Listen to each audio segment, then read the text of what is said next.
panibagong listahan ng Office of the Ombudsman para sa mga kakasuhan sa flood control scandal.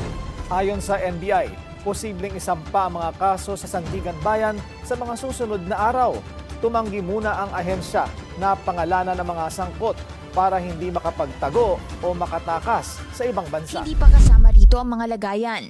Tinanong din ni Lacson kung paano raw naipasok at naipamahagi ang ganito kalaking halaga na aabot sa 1,610 na delivery kung 500 million ang limit kada araw.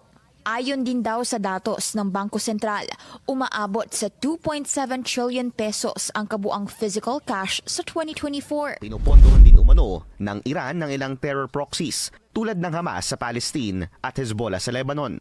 And that had been funding and arming proxies, mainly the Hamas terrorist organization that had launched a war on us and massacred in one day 1,200 Israelis on October 7. Minsan, nasa Shangri-La ako, nakita ko si Ann Curtis. Ang ganda-ganda pala niya.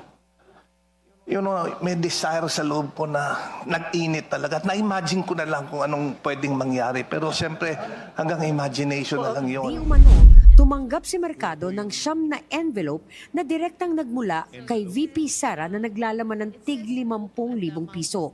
Suhol daw ito sa kanya bilang disbursing officer. Yun across, gaano katagal yun? 1 year. 1 year. Oo. So, we have to also remember that we came from a very low growth last year. So, 4.4%, which is below target.